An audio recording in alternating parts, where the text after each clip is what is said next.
दोस्तों, एक 19 साल का लड़का रवि जो कि अपनी 36 वर्षीय चाची अंजू को एक क्रिकेट मैच दिखाने के बहाने लखनऊ ले जाता है, लेकिन होटल के एक कमरे में ले जाकर के वो उसके साथ गलत रिश्ते बनाता है और 36 वर्ष की चाची भी उसका खूब साथ देती है।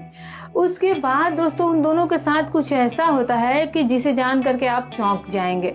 तो चलिए दोस्तों, बिना देरी किए कहानी शुरू करते हैं। ये कहानी जो है वो एक सीतापुर जिले के एक छोटे से गांव में रहने वाले 19 साल की रवि की है। रवि एक जिंदा दिल और उत्साही नौजवान होता है जिसे क्रिकेट का बहुत ही ज्यादा शौक होता है। उसका सपना होता है कि वो एक दिन स्टेडियम में जाकर के अपने पसंदीदा क्रिकेट मैच को लाइव देखे। रवि के घर में उसके माता पिता, उसके चाचा चाची रहते थे। उसकी चाची अंजू जो कि 36 साल की थी, उसे भी मैच देखने का बहुत शौक होता है। पिछली बार जब क्रिकेट का सीजन चल रहा था तो रवि ने अपनी चाचा चाची से कहा कि चाचा चाची, इस बार लखनऊ में एक बहुत बड़ा मैच होने वाला है, तो क्या हम लोग स्टेडियम में चलकर देख सकते हैं। उसकी चाची जो है वो मुस्कुराते हुए बोली कि ठीक है, अगर तुम्हारे चाचा को कोई दिक्कत ना हो तो हम लोग बेशक चल सकते हैं। उसके चाचा जो थे, जो कि उस समय अखबार पढ़ रहे थे, वो हंसते हुए बोले कि अरे इसमें मुझे क्या दिक्कत हो सकती है, चलो टिकट बुक करवा लेते हैं। अब दोस्तों अगले कुछ दिनों में रवि ने ऑनलाइन टिकट भी बुक करवा ली। मैच वाले दिन सुबह सुबह रवि और उसके चाचा चाची तैयार हो गए थे।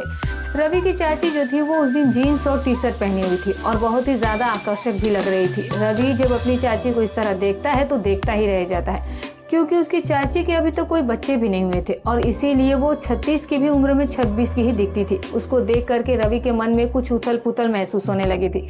उसे समझ नहीं आ रहा था कि अब वो क्या करे, और फिर वो बाथरूम गया और अपने आप को शांत करके फिर वो स्टेडियम की तरफ निकल पड़ा था। उनके घर से स्टेडियम जाने में करीब 6 से 7 घंटे लगते थे। सभी जो है वो ट्रेन पकड़ते हैं और फिर निकल पड़ते हैं। अब रवि के दिमाग में बस उसकी चाची ही घूमे जा रही थी। उसका ध्यान जो था वो मैच देखने पर था ही नहीं। रवि जो था वो ट्रेन में भी अपनी चाची को ही निहारते रह जाता है। शाम तक सभी स्टेडियम में भी पहुंच जाते हैं और फिर अपनी अपनी सीट पर बैठ जाते हैं। मैच जो था वो रात को 7 बजे से शुरू होने वाला था। तीनों कुछ इस तरह से बैठे थे कि उसकी चाची जो थी वो बीच वाली सीट पर थी और रवि और उसके चाचा दोनों बगल वाली सीट पर बैठे थे। मैच जो है वो शुरू हुआ और सभी लोग मैच का आनंद लेना शुरू कर देते हैं, पर रवि जो था वो किसी और ही दुनिया में खोया हुआ था। जब भी चौके छक्के लगते थे तो रवि की चाची जो थी वो बेहद खुश हो जाया करती थी और उछलना शुरू कर देती थी और कभी कभी तो रवि को गले भी लगा लेती थी। इससे रवि का दिमाग जो था वो और भी खराब होने लगा था। अब वो पागल सा हो गया था। रवि भी खूब मजा लेना शुरू कर देता है। जब उसकी चाची उसे गले लगाती थी तो रवि भी उसका खूब फायदा उठाता था।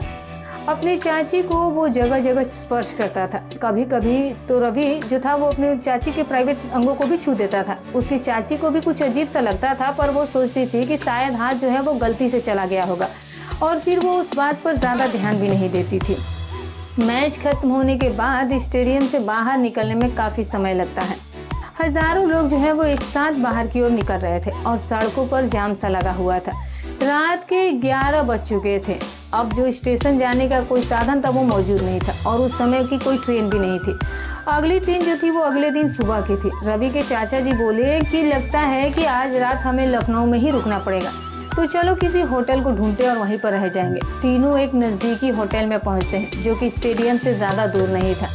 होटल का रिसेप्शनिस्ट बोला कि साहब, आज तो सारी सिटी में मैच की वजह से बहुत भीड़ है, सिर्फ एक डबल बेडरूम ही खाली है। रवि ने अपने चाचा चाची की ओर देखा। उसकी चाची बोली कि कोई बात नहीं, हम तीनों मैनेज कर लेंगे।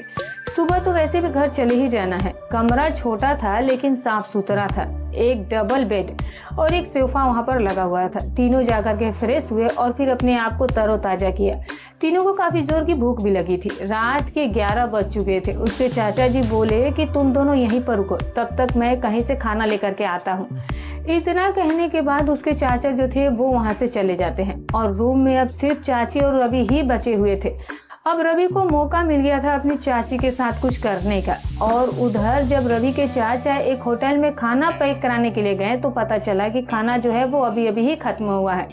मैच खत्म होने के बाद सभी लोग होटल में ही खाना खाने गए हुए थे। अब वो होटल वाला फिर से खाना बना रहा होता है और कहता है कि साहब थोड़ी देर बस वेट कीजिए, जल्दी ही आपके लिए मैं खाना लेकर के आता हूँ। रवि के जो चाचा थे वो वहीं पर बैठ जाते हैं और रवि के पास फोन करके वो कह देते हैं कि तब तक तुम लोग आराम करो, क्योंकि मुझे खाना लेकर के आने में थोड़ी देर हो जाएगी। अब रवि को तो और भी ज्यादा टाइम मिल गया था। उसके बाद रवि के अंदर एक शैतान सा जाग जाता है। वो अपनी चाची से कहने लगता है कि चाची, एक बात बताइए, आपकी शादी को कितने साल हो गए हैं पर अब तक आपको कोई बच्चा नहीं हुआ, ऐसा क्यों हुआ है? उसकी चाची जो होती है वो कहती है कि ये तो बस ऊपर वाला ही जानता है। तभी रवि जो है वो बोलता है कि मुझे तो लगता है कि चाचा में ही कोई कमी है, अगर आप कहो तो मैं आपको बच्चा दिला सकता हूँ।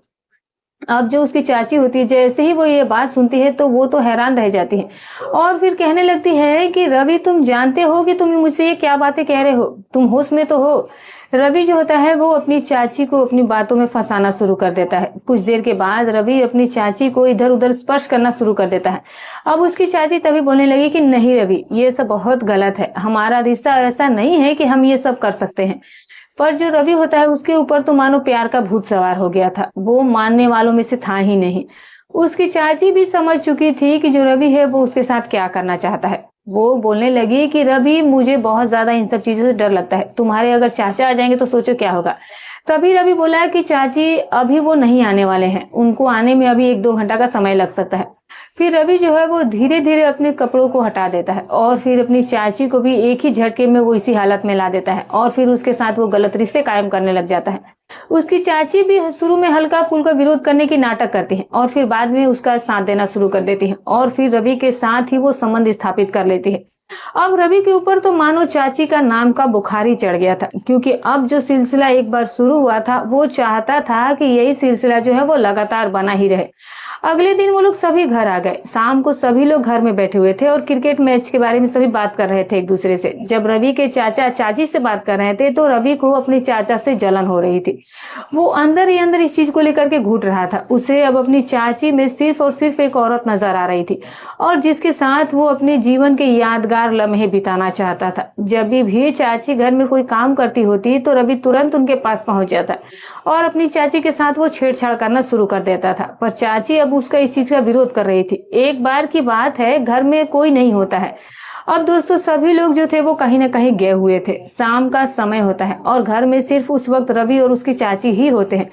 रवि की चाची जो थी वो किचन में अकेली खाना बना रही होती है और तभी रवि जो होता है वो उनके पास पहुंच जाता है और अपनी चाची को इधर उधर वो टच करना शुरू कर देता है। रवि अपनी चाची के साथ सब कुछ करने की कोशिश करने में लग जाता है और तभी उसकी चाची उसका विरोध करती है। चाची ने रवि को साफ मना कर दिया कि गलती जो है वो एक बार होती है, बार बार इन चीजों को नहीं दोहराया जाना चाहिए। तो वो कहने लगता है कि चाची, गलती एक बार हो या 100 बार हो, गलती तो गलती ही रहती है। और रवि जो है वो अपनी चाची को अपनी बातों में फिर से फंसाना शुरू कर देता है। अब इस तरह से उसने अपनी चाची की बातों में उलझा कर उनके साथ किचन में ही उसने वो गलत काम करना शुरू कर दिया था। अब एक ही घर में रोजाना इन लोगों का मिलना जुलना जो था वो होने लगा था। तो अब चाची को भी कहीं ना कहीं रवि से लगाव होना शुरू हो गया। रवि सिर्फ 19 साल का था तो वो अभी भी चाची के कमरे में आता जाता रहता था। घर वाले को भी इस चीज से कोई एतराज नहीं था, क्योंकि जब परिवार एक साथ रहते हैं तो फिर कोई भी एक दूसरे पर शक कभी नहीं कर सकता है, क्योंकि इस तरह के रिश्ते के बारे में कोई सोचता ही नहीं है। लेकिन किसी को क्या पता था दोस्तों कि यहाँ चाची और महज 19 साल के भतीजे के बीच इस तरह का रिश्ता चल रहा था। यही सब होते होते लगभग 15 महीने का यानी कि तकरीबन 1.5 साल का समय गुजर जाता है। और तभी एक दिन जब ये दोनों गलत रिश्ते काम कर रहे थे तभी रवि की माँ ने रवि और रवि की चाची को रंगे हाथ पकड़ लिया था। ये देख करके रवि डर गया था और उसकी चाची भी इस चीज से काफी घबरा गई थी। वो सोचने लगी कि जेठानी जी जो है ये बात जो है वो पूरी दुनिया को बता देंगे और फिर इससे मेरी बहुत ज्यादा बदनामी हो जाएगी। फिर रवि ने तुरंत अपनी माँ से माफी मांगी और उसकी चाची भी इस चीज को लेकर के काफी ज्यादा शर्मिंदा हुई और फिर उन्होंने भी रवि की माँ से माफी मांगी। उस समय तो रवि की माँ ने इन दोनों को माफ कर दिया और कहा कि आज के बाद कभी भी इस तरह का गंदा खेल घर के अंदर नहीं होना चाहिए, नहीं तो फिर मैं इसके बारे में पूरे परिवार को सच्चाई बयां कर दूंगी। फिर उसके बाद से रवि और उसकी चाची जो थे वो संभल कर रहने लगे और फिर दोनों के बीच में काफी गैप हो गया था। लेकिन ये जो कीड़ा है वो इतनी आसानी से कहाँ मरने वाला था। दोस्तों रवि को भी अब चाची की लत लग चुकी थी और चाची को भी रवि की लत लग चुकी थी। दोनों लोग जो थे वो एक दूसरे के लिए आग में जले जा रहे थे और फिर इन दोनों लोगों ने प्लान किया कि किसी बहाने से घर से बाहर निकलेंगे और कहीं बाहर में जाकर के मिलते हैं। रवि ने जाकर के एक होटल बुक किया और अपनी चाची को लेकर के वो वहां पर पहुंच गया। जैसे ही ये दोनों लोग रिसेप्शन पर पहुंचे और रिसेप्शन पर जो आदमी बैठा हुआ था उसको देख करके रवि के होश उड़ गए थे और रवि की चाची भी दंग रह गई थी, क्योंकि उस रिसेप्शन पर काम करने वाला आदमी कोई और नहीं बल्कि रवि का चाचा ही होता है। जब रवि के चाचा ने अपनी पत्नी और अपने भतीजे को वहां पर देखा तो फिर उन्हें ये समझते देर नहीं लगी और फिर उन्होंने इन दोनों की जम करके क्लास लगाना शुरू कर दी। अब रवि की चाची जो थी वो बिल्कुल ही डर चुकी थी। वो समझ चुकी थी कि अगर कोई भी कदम रवि के साथ आगे बढ़ाया तो बात जो है वो बहुत ज्यादा बिगड़ जाएगी। रवि के चाचा ने घर पर आकर के बहुत ज्यादा इस चीज को लेकर के बहस की, लेकिन ये बात किसी और को नहीं बताई। और जब रवि की चाची उनसे माफी मांगने लगी अपने पति से तो फिर उसने उसकी पहली गलती मान करके उसे माफ तो कर दिया था, लेकिन अब सबकी सुई हमेशा ही बनी रहती थी। अब वो रवि को अपने कमरे में नहीं आने देते थे और रवि भी अब चाचा की तरफ जाता नहीं था। कुछ दिन तक यही सब ऐसा ही सब चलता रहा। अब आगे जो हुआ दोस्तों, शायद वो चोट उनके चाचा के दिल पर लगी हुई थी या फिर ये किसी बीमारी का संकेत था। कुछ समय के बाद रवि के चाचा को लकवे का दौरा पड़ गया था। इस बीमारी ने उनके शरीर का एक हिस्सा पूरी तरह से निष्क्रिय कर दिया था। परिवार ने उनके इलाज में कोई भी कसर नहीं छोड़ी। उन्हें कई बड़े डॉक्टरों से भी दिखाया गया, कई जगह उनका इलाज भी करवाया गया, लेकिन लकवे का असर जो था वो गहराता ही चला जा रहा था। ये एक ऐसी बीमारी थी जिसने उसकी जिंदगी को पूरी तरह से ही बदल कर रख दिया था। लकवा एक ऐसी बीमारी है जो कि इतनी आसानी से ठीक भी नहीं होती है। अब चाचा पर लकवे का गहरा असर हो गया था और वो अब कहीं आने जाने के लिए असमर्थ हो गए थे। तो फिर इन दोनों लोगों को अब पूरी तरह से मौका मिल गया और इन दोनों लोगों ने घर में भी वही खेल खेलना फिर से शुरू कर दिया। दोनों लोग जो थे वो जवानी के बहुत ही ज्यादा सुख ले रहे थे, जो सुख उन्हें पहले कभी मानो मिला ही नहीं था। अब रवि की चाची भी रवि को अपने पति की तरह ही मानने लगी थी और जैसा रवि कहता था वो उसके लिए वो काम करती थी। अगर रवि कहता कि मुझे खाने में ये चाहिए तो वो चाहिए, चाहे जो भी चाहिए, तो फिर वो सब कुछ रेडी कर देती थी तुरंत। उधर चाचा जो थे वो धीरे धीरे और ज्यादा बीमार होते चले गए और कुछ ही दिनों के बाद उनकी मृत्यु भी हो गई। अब घर को संभालने वाला इंसान ही चला गया था तो चाची को भी इस चीज को लेकर के दुख हुआ था। कुछ दिन तक दोनों ही लोग चाचा का दुख मनाते रहे और फिर उसके बाद उन्होंने अपना कार्यक्रम दोबारा से जारी कर दिया। अब जब बहुत ज्यादा मिलना जुलना होने लगा तो चाची भी प्रेग्नेंट हो गई। अब ये बात इन दोनों को पहले तो नहीं पता लगी, लेकिन 3 महीने बाद जब चाचा की तबीयत थोड़ी बिगड़ी तब उन्होंने रवि से इस बारे में बात की चाची की। ये सुनकर के रवि भी चौंक गया था, क्योंकि ये खबर अगर बाहर आ जाती तो बहुत ज्यादा उनकी बदनामी हो जाती। जब उसकी चाची ने रवि को ये बताया कि वो माँ बनने वाली है तो अब रवि चाची से कहने लगा कि मैं इस बारे में कुछ नहीं जानता और वैसे भी हम दोनों के बीच में जो कुछ भी हुआ है वो आपकी मर्जी से ही हुआ है। अगर आप माँ बनने वाली है तो इसमें मैं आपके लिए क्या कर सकता हूँ। दोस्तों, अब ये सुनकर के रवि के चाची के पैरों तले से जमीन खिसक गई थी। वो रवि से ये कहने लगी थी कि तुमने मेरा इतने समय तक इस्तेमाल किया और अब जबकि मैं तुम्हारे बच्चे की माँ बनने वाली हूँ तो तुम मुझसे इस तरह से रूड होकर के बातें कर रहे हो और फिर मुझसे पीछा भी अब छुड़ाने की कोशिश कर रहे हो। ये बात सुनकर के रवि कहने लगा कि अगर मैं तुम्हारी बात को मान भी लूं तो भी मैं कौन सा तुमसे शादी कर सकता हूँ। तुम जो है रिश्ते में मेरी चाची हो और जो कुछ हो चुका है अब उसे भूल जाओ। मैं इसमें तुम्हारी कोई भी मदद नहीं कर सकता हूँ। दोस्तों, रवि की ऐसे कड़वे शब्द उसके चाची के दिल को चीरते हुए जा रहे थे। वो समझ चुकी थी कि जो रवि है वो सिर्फ उसका फायदा उठा रहा था और जब तक उसकी मर्जी थी तब तक वो उससे मिला और फिर उसके बाद जब ऐसा हो गया है तब वो पीछे हटने की कोशिश कर रहा है। और तभी चाची ने उसके मुंह पर एक जोरदार तमाचा मारा और फिर वो बोली कि अगर साथ नहीं दे सकते हो तो कम से कम अभी तो मेरी मदद कर सकते हो। रवि जो है वो इस बात से बिल्कुल ही पल्ला झाड़ना चाहता था और वो अपनी चाची से कहने लगा कि मुझे इससे अब कोई मतलब नहीं है, तुम जानो और तुम्हारा काम जाने, मैं इसमें तुम्हारी कोई मदद नहीं कर सकता। तुम्हारी जिंदगी है और बच्चा तुम्हारे पेट में है, मेरे पेट में कोई बच्चा नहीं है। अब इसका क्या करना है तुम देखो और तुम जानो। इतना कहकर रवि जो है वो वहां से चला जाता है। अब उसकी चाची को ये चीजें समझ आ चुकी थी कि उसने रवि के साथ जो गलती की थी उसका खामियाजा अब उसे अकेले ही भुगतना पड़ेगा। चाचा की भी अब मृत्यु हो चुकी थी। अगर ये बात अगर बाहर आ जाती तो हर कोई यही पूछता कि आखिर ये बच्चा है किसका। चाची की जो टेंशन थी वो काफी ज्यादा बढ़ने लगी थी। और तब उन्होंने डरते डरते रवि को माँ की ये सारी बात बताई, ये सारी कहानी बता दी। जब रवि की माँ ने ये बात सुनी तो वो पहले तो बहुत ज्यादा गुस्सा हुई। वो ये कहने लगी कि मैंने तुम्हें इस बारे में पहले ही मना किया था, लेकिन फिर भी तुमने ऐसा कदम उठाया, तुमने बहुत गलत किया। लेकिन रवि की माँ जो थी वो कहीं ना कहीं बहुत अच्छे दिल की भी औरत थी। उन्होंने अपनी देवरानी का पूरा साथ दिया और उसे अस्पताल लेकर के जाती है, और समय रहते ही उन्होंने अपनी देवरानी के जो है वो गर्भ जो है वो हटवा दिया और फिर उसे घर लेकर आ गई। और फिर उसके बाद अब चाची की तबीयत थोड़ी बिगड़ने लगी थी, लेकिन धीरे धीरे फिर उनका स्वास्थ्य जो है चाची की ठीक होने लगा, और फिर धीरे धीरे वो घर के सारे काम भी करने में लग गई, और कुछ दिनों के बाद वो बिल्कुल ही स्वस्थ हो गई थी। पति के जाने के बाद भी चाची जो थी वो बिल्कुल ही जवान लगती थी, और अब जब से उनकी तबीयत बिगड़ने के बाद से वो ठीक हुई थी, तब से उनके रंग रूप और सौंदर्य में कहीं ना कहीं और ज्यादा निखार आ गया था। अब रवि जब भी चाची को देखता तो फिर वही पुराना दौर याद करने लगता था, लेकिन उसकी उनसे बात करने की अब हिम्मत नहीं हो रही थी। फिर एक दिन उसने हिम्मत करके अपनी चाची से फिर से उस बारे में बात की। जैसे ही उसने ये कहा कि चाची ने उसके तुरंत डांटा और फिर उससे बोली कि आज के बाद मुझसे इस तरह की बात भूल से भी मत करना। अब रवि का दिल जो था वो राबी चाची को देख करके दिल उसका बेकाबू हो रहा था। वो सोच रहा था कि बस एक बार फिर से चाची के साथ सब कुछ करने का मौका तो मिल जाए। और फिर कुछ दिन तक वो शांत रहा, और फिर उसके बाद चाची के पास दोबारा पहुंचा तो इस बार उसकी चाची ने उसे कहा कि ठीक है, मैं तुमसे रात में मिलने के लिए तैयार हूँ, लेकिन जब मैं कहूँ तभी तुम आना।